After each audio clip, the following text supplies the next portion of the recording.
بسم اللہ الرحمن الرحیم۔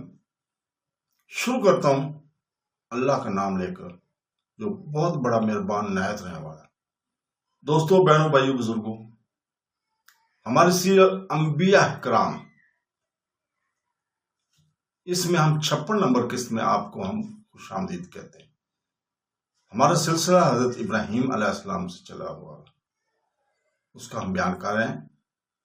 حضرت ابراہیم علیہ السلام کی قوم نے جب یہ کہا کہ ہم بتوں کی عبادت کرتے ہیں اور ان کے لیے ہی مستقف رہتے ہیں، تو حضرت ابراہیم علیہ السلام نے فرمایا، کیا وہ تمہاری فریاد سنتے ہیں جب تم ان کو پکارتے ہو، یا وہ تمہیں نفع اور نقصان بھی پہنچاتے ہیں یا نہیں؟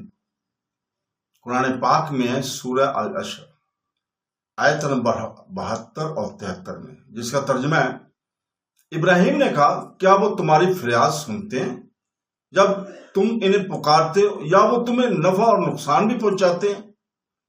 حضرت ابراہیم علیہ السلام کا مقصد یہ تھا کہ جو شخص اپنے غیر کی عبادت کرتا ہے، اس کا غالب حال یہ ہوتا ہے کہ وہ اپنی ضروریات اور حاجات کا اپنے معبود سے سوال کرتا ہے، تاکہ اس کا معبود جب اس کے سوال کو سنے تو جان لے کہ اس کی ضروریات کیا ہیں، پھر اس کو نفع پہنچائے یا اس سے ضر کو دور کرے۔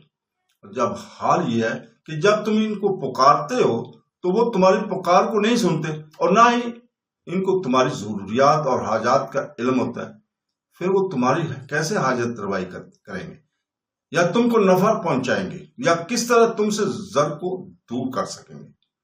اور جب تم کو نفع پہنچا سکتے ہیں، نہ تم سے ضر اور نقصان کو دور کر سکتے، تو پھر ایسے گونگے، بہرے اور کسی کام نہ آ سکنے والے پتھر کی بے جان مجسموں کی عبادت کو تم کس وجہ سے جائز قرار دیتے ہو؟ اور جب حضرت ابراہیم علیہ السلام نے یہ قوی دلیل قائم کی تو ان کے عرفی باپ اور ان کی قوم سے کوئی بات نہ بڑھ سکی جس سے وہ حضرت ابراہیم علیہ السلام کی حجت کو توڑ سکتے اور بتوں کی عبادت پر ان کے اعتراض کو دور کر سکتے۔ قوم کا کہنا کہ ہم نے باپ دادوں کو بتوں کی عبادت کرتے پایا، تو دوستو، حضرت ابراہیم علیہ السلام نے جب قوم کو قوی دلیل دیے تو قوم سے کوئی بات نہ بڑھائے سوائے اس بات کے کہ ہم نے اپنے باپ دادوں کو اسی طرح پایا جس طرح ہم ابھی کر رہے ہیں۔ قرآن پاک میں سورہ العشر 74 نمبر آیت میں، جس کا ترجمہ ہے، انہوں نے کہا، نہیں، بلکہ ہم نے اپنے باپ دادوں کو اسی طرح کرتے پایا۔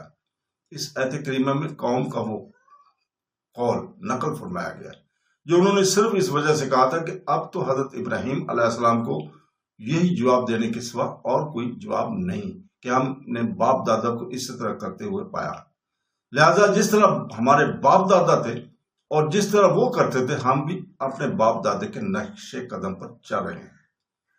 یہ ان کی صرف ہٹ درمی تھی کہ ہم نے صرف بتوں کو ہی عبادت کرنا ہے۔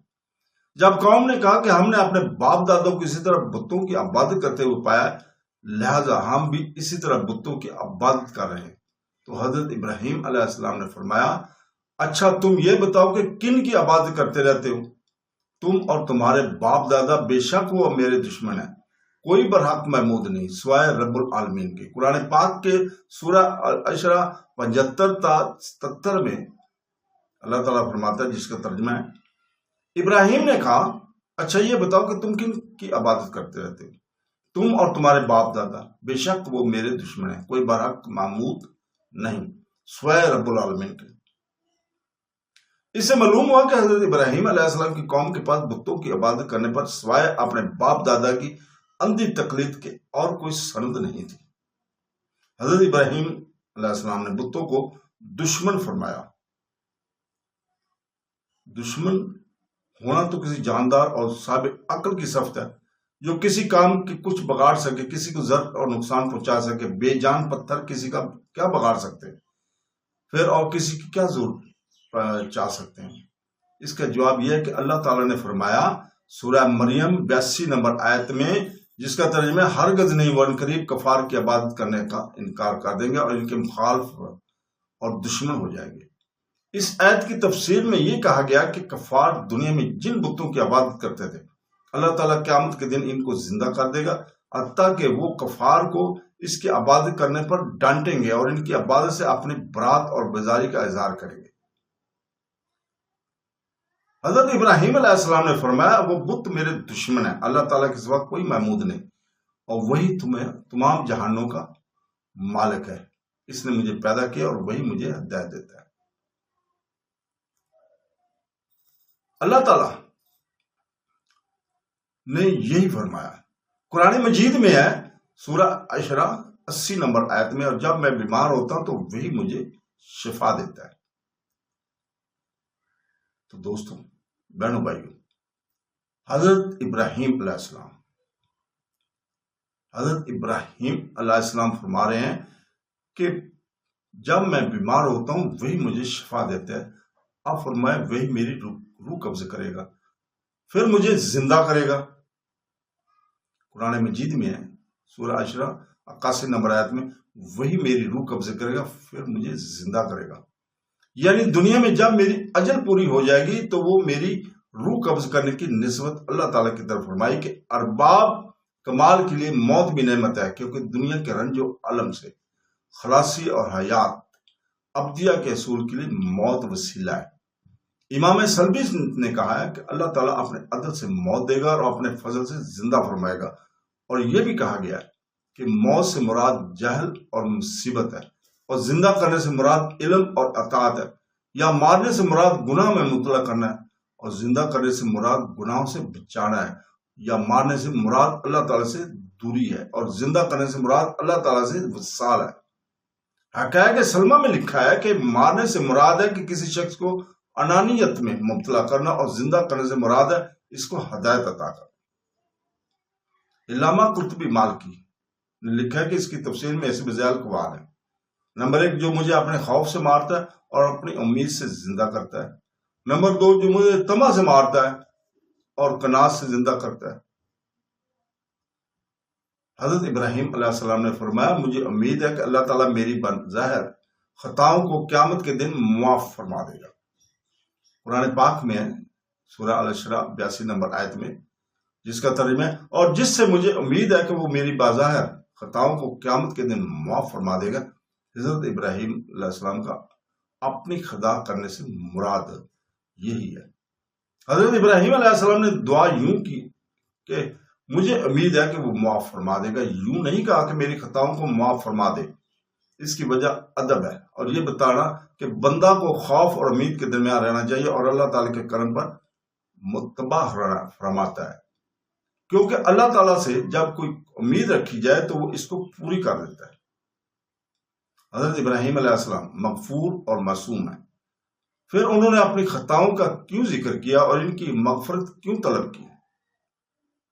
اس کی وجہ یہ ہے کہ اس دعا سے حضرت ابراہیم علیہ السلام نے اپنی امت کو یہ تعلیم دی ہے کہ وہ گناہوں سے اجتناب کریں اور ڈریں، اور اگر ان سے کوئی گناہ سرزد ہو جائے تو وہ اللہ تعالیٰ سے اس گناہ کی مغفرت طلب کریں اور طلب مغفرت میں ان کا اقتداء کریں، اور حضرت ابراہیم علیہ السلام سے ڈرنے والوں کے لیے امام ہو جائے، جس طرح عباد الرحمن نے یہ دعا کی تھی۔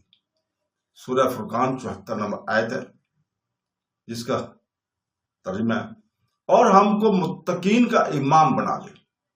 حضرت ابراہیم علیہ السلام نے یہ دعا فرمائی، اے اللہ تعالیٰ مجھے حکم صحیح فیصلہ عطا فرما اور مجھے نیکوکاروں کے ساتھ ملا دے۔ قرآن پاک میں الشرا 83 نمبر آیت میں ہے، اور اے میرے رب مجھے حکم صحیح فیصلہ عطا فرما اور مجھے نیکوکاروں کے ساتھ ملا دے۔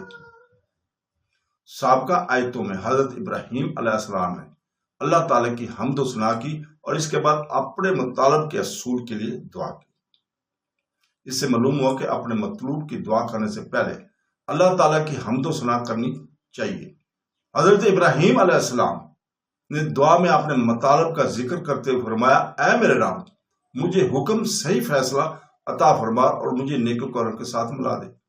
حکم سے مراد علم شریعت ہے، اور ایسا علم جس کے ذریعے وہ زمین میں اللہ تعالیٰ کے خلاف قائم کر سکیں اور مخلوق کی رہنمائی کر سکیں، اور یہ کہ وہ علم کے تقاضوں پر عمل پیرا ہوں، کیونکہ جس شخص کو کسی چیز کا علم نہ ہو یا علم کے تقاضوں پر عمل نہ ہو اس کو حکیم نہیں کہا جاتا اور نہ اس کے علم کو حکم اور حکمت کہا جاتا ہے۔ نیز فرمایا مجھے نیکوکاروں کے ساتھ ملا دے، یعنی مجھے ایسے علوم اور ایسے اعمال اور اخلاق کی توفیق دے جو مجھے عبادت ریاضت میں ایسے کاملین اور راسخین کے گروہ میں شامل کر دے جو تمام صغیر اور کبیر گناہوں سے نہ ہوں، یا جنت میں مجھے ان کے ساتھ مجتمع کر دے۔ اللہ تعالیٰ نے حضرت ابراہیم علیہ السلام کی یہ دعا قبول فرمائی۔ چنانچہ آپ علیہ السلام کے متعلق فرمایا سورہ بقرہ کی 130 آیت میں، جس کا ترجمہ ہے، اور بے شک ہم نے ابراہیم کو دنیا میں برگزیدہ کیا اور بے شک وہ آخرت میں نیکوکاروں میں سے ہیں۔ اور یہ اس دعا میں حضرت ابراہیم علیہ السلام کے مطالب میں سے پہلا مطالب تھا۔ تو دوستوں اس کے ساتھ اجازت چاہتے ہیں۔ اللہ حافظ۔